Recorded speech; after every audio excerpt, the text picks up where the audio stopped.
Tony with AV Boxing News. I'm here with Caleb, Sweet Hands. Yes, sir. Fill me in, baby. How you feeling, man? What's good? Man, feeling good. Been in the gym for a couple of weeks now. A little over a month to be exact. Weight's good. We're not even fighting until probably the end of summer, but I'm about, my weight's good. Everything's good. Training, strength and conditioning, so just rolling, man. Awesome, awesome. Fill me in a little bit about just kind of seeing what's down the road for you. Do you have anything lined up at this moment? Yeah, we're working on something for the end of the summer, July, August, somewhere in there, hopefully.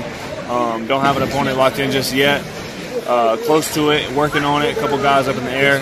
And as soon as we're able to release it, we'll be sure to let you guys know, let the world know, get y'all tuned in, and it'll be something good regardless. So beautiful. As far as how about Surdo Ramirez? Any thoughts on possibly taking a fight against Surdo Ramirez? Would that be something you'd be interested in pursuing? Absolutely. I want the belts. You know what I'm saying? I've said this in other interviews. I was coming off a year layoff, a broke hand surgery, no tune-up fight, to fight what they call the boogeyman of the division. So I'm clearly not scared to fight anybody, anywhere, anytime. Absolutely. Somebody like Surdo Ramirez, who's with Top Rank, I feel like that fight would be a little bit harder as opposed to make, as opposed to some of the guys who are on the PBC brand.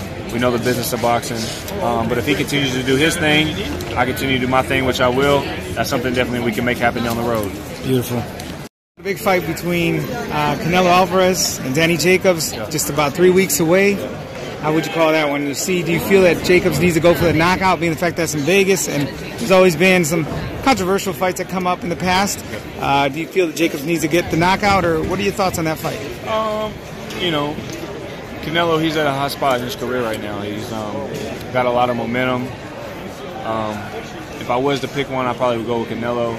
And I'd also love for him to stay undefeated, or not undefeated, but continue his winning streak, because he just touched 168 as of recent.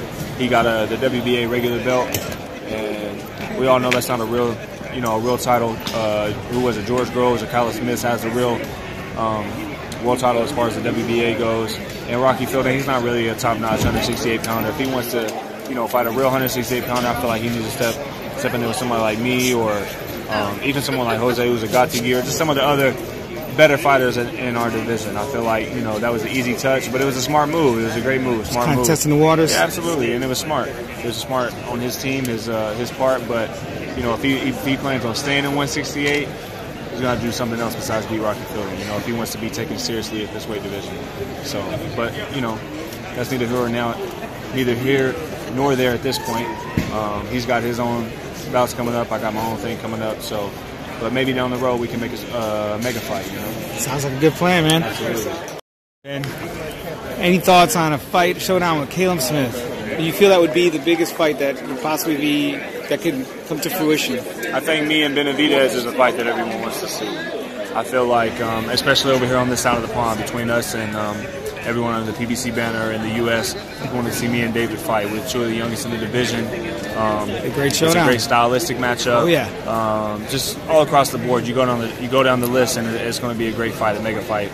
We can get that handled, then maybe we can make something global. You know what I'm saying? Go over and have something U.S. versus the UK. Something like that. But again, that's the fight that's not going to be able to be made quickly, not because of him. Not because of anything on his end, not because of anything on my end, as us boxers personally, but there's a lot of behind-the-scene things that have to get settled, and people have to, people above our management, they got to get on the same page as well. So sometimes that can be difficult, but the future's bright. The 168-pound is the brightest it's ever been, the deepest it's ever been. It's a great time to be in the super middleweight division. And I'm the king of it right now. I believe that. I believe I'm the best. I'm the most well-rounded. And anybody feeling differently, we can figure it out for ourselves. So, beautiful. Thank you again for your time. I really appreciate it, sincerely. Anywhere where your fans can follow you, whether it's IG, Facebook, any social media, Twitter, where can we follow you at? Definitely. On Twitter, it's Sweet Hands Plant or Sweet Hands Boxing. And then at Caleb Plant on Instagram. I encourage you guys just to tune in, follow me. A lot of big things in the future coming up that I feel like you guys will be excited about. So I hope you guys are tuned in. There you go. Thanks again, champ. You have a great night, man.